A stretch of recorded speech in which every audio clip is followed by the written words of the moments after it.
کچھ offer questions کی طرف آتے ہیں. ایک بھائی نے بڑا عجیب کوشچن کیا, مجھے بڑا افسوس ہوتا ہے, اسی لیے میں بار بار علم کے بارے میں کہتا ہوں کہ سیکھیں.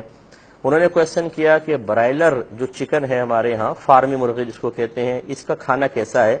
یہ کہتے ہیں کہ مجھے ایک شخص نے یہ کہا کہ ان مرغیوں کا کھانا ناپاک ہے, اور اگر آپ انہیں کھا لیں گے تو اس کے بعد جتنی عبادت کریں گے ساری عبادت ضائع ہو جائے گی, اور یہ جو محافل نعت خوانیوں وغیرہ یا جلسے جلوسوں کے بعد جو یہ مرغی کھلائی جاتی ہے برائلر, اگر کوئی اس کو کھائے گا تو محفل کا ثواب ختم ہو جائے گا.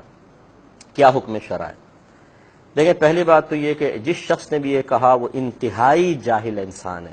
اگر وہ بھی سن رہا ہو تو برا نہ مانے, کیونکہ چور کو چور کہے برا مانتا ہے, اور جاہل کو جاہل کہے وہ برا مانتا ہے. حالانکہ ایسے لوگوں کے بارے میں جن کو علم کچھ بھی نہیں ہوتا اور وہ بڑکے مارتے ہیں پبلک کے اندر بیٹھ کر, سامنے بیچارے سادہ قسم کے لوگ ہوتے ہیں, تو ان میں اس طرح کی جھوٹی باتیں اور بڑی بڑی باتیں کر کے وہ بعض اوقات مرکز نگاہ بن کر ایک حفظ نفس حاصل کر رہے ہوتے ہیں, ان کو بڑا مزہ آ رہا ہوتا ہے. لوگ بیچارے سمجھتے ہیں اس کو کافی معلومات ہے اسی لیے بول رہا ہے. وہ خوف خدا کی وجہ سے خاموش ہوتے ہیں, اور اس کے دل میں ذرہ برابر خوف خدا نہیں ہوتا, اور لوگوں کو گمراہ کرنے کی کوشش کرتا ہے. نبی کریم صلی اللہ علیہ وسلم نے واضح فرمایا کہ جو بغیر علم کے فتویٰ دے اس پر زمین و آسمان کے تمام فرشتے لعنت کرتے ہیں. اب اس سوال کا جواب یہ ہے کہ برائلر چکن شرعاً کھانا بالکل جائز ہے, چاہے اس کی فیڈ میں کوئی بھی چیز شامل ہو, کیونکہ حکم شرع یہ ہے کہ جب کسی چیز کی حقیقت اور ماہیت بدل جائے, یعنی پہلے وہ کچھ اور تھی اور پھر اس کا نام بالکل بدل جائے, اس کی حقیقت بدل جائے, تو حکم بھی بدل جاتا ہے.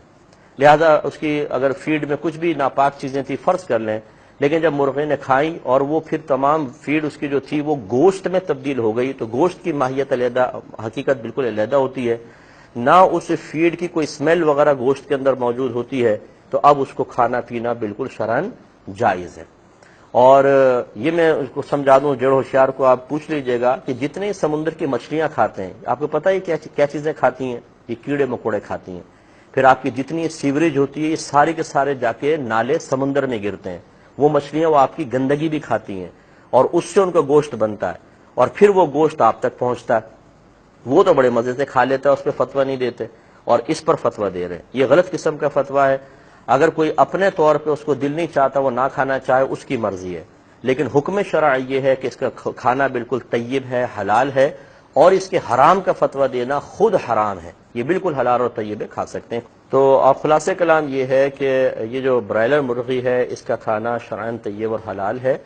یہ جتنے بھی آپ کے جانور ہوتے ہیں, آپ دیکھیے گائے ہیں, بیل ہیں, بھینسیں ہیں, جو بھی آپ قربانی میں ذبح بھی کریں گے, ان کے ذرا جا کر دیکھیں گاؤں کے اندر چارہ بھی کھاتے ہیں, اور بعض اوقات جب کھلی چھوڑ دی جاتی ہیں تو کچرے کے اندر دیکھیں منہ مار رہے ہوتے ہیں, مختلف چیزیں کھا رہے ہوتے ہیں, پھر نالی کا پانی بھی پی لیتے ہیں. اسی طرح جو گاؤں کے اندر مرغیاں ہوتی ہیں, یا جیسے اندرون سندھ سے وہاں سے مرغیاں شہروں کے اندر لائی جاتی ہیں, یہ نالیوں کے اندر سے کیڑے ڈھونڈ ڈھونڈ کے کھاتی ہیں, نالیوں کا پانی پیتی ہیں, اس سے ہی ان کا گوشت بنتا ہے. تو پھر یہ اس طرح کے احکام بیان کرنا یہ بالکل غلط ہے. جب ایک چیز کی حقیقت اور ماہیت تبدیل ہو جاتی ہے تو اس کا حکم بدل جاتا ہے. لہٰذا یہ برائلر چکن وغیرہ کھانا صحیح ہے. اور یہاں ایک ضمناً بات عرض کر دیتا ہوں کہ اگر بالفرض کوئی جانور کوئی گندی چیز کھا رہا ہے جس کی وجہ سے اس کے جسم میں یا اس کے گوشت میں اسمیل پیدا ہو جائے, فقہا نے فرمایا اب بھی اس کا کھانا اس حالت میں تو مکروہ ہے, لیکن یہ نہیں کہ ہمیشہ کے لیے حرام ہے.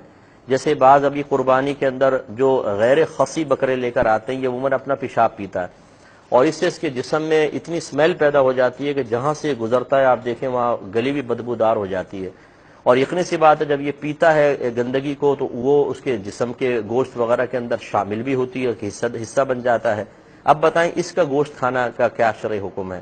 تو اس لیے علماء نے بیان فرمایا کہ اگر اسی طرح کا بکرا جو پیشاب پینے کا عادی اور اس کے جسم سے اسمیل آ رہی ہو, اس کی قربانی مکروہ ہے لیکن پھر بھی ہو جائے گی. گوشت کھانا حرام نہیں کہا, اور اس کے لیے مشورہ یہ دیا گیا ہے کہ ایسے جانور جیسے اب گائے کوئی ہے, کوئی گوبر کھا رہی ہے, گندگی کھا رہی ہے, تو ان کو باندھ کر رکھا جائے اور پاکیزہ اور صاف چارہ دیا جائے یہاں تک کہ ان کے گوشت سے بدبو بس دور ہو جائے. یہ نہیں کہ اب اندازے سے اس کے گوشت کاٹ کاٹ کے پھینکو تاکہ نیا گوشت بنے اور وہ پاکیزہ غذا سے ہو تو پھر اس کو کھانا جائز ہے. تو اس لیے ایسے لوگ کہ جو بیچارے صرف اپنی عقل کو بنیاد بنا کر, جو عقل بھی نقص سے بھرپور ہے, یہ بھی نہیں کہ چلیں کہ عالم ہوتا ہے, اس کی علم ہوتا ہے, وہ اپنی عقل سے سوچتا ہے, تو اس کی شرع رہنمائی کے لیے کچھ اصول ہوتے ہیں, قرآن کی آیات ہوتی ہیں, احادیث کریمہ ہوتی ہیں, تو اس کی عقل کے فیصلے بہت اچھے اور صحیح ہو سکتے ہیں.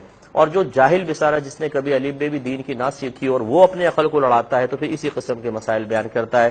تو اس لیے ایک تو اس کو پیار سے سمجھائیں کہ آپ اللہ کی بارگاہ میں توبہ کریں اور ایسا نہ کریں. اور ایسے شخص جو اگر وہ بالفرض کوئی دینی ماحول سے وابستہ ہے، دینی ماحول سے وابستہ کا مطلب یہ ہے کہ بعض اوقات ایسا ہوتا ہے کہ قاری صاحب ہے، کوئی حافظ صاحب ہے، وہ بھی ایسی چٹکلے چھوڑ دیا کرتے ہیں، تو پھر ان سے آئندہ کبھی بھی مسئلہ معلوم نہ کریں، کیونکہ یہ اس ایک فتوے کے دینے سے ہی پتہ چل جاتا ہے کہ وہ شخص اس قابل نہیں ہے کہ اس سے دینی رہنمائی حاصل کی جائے.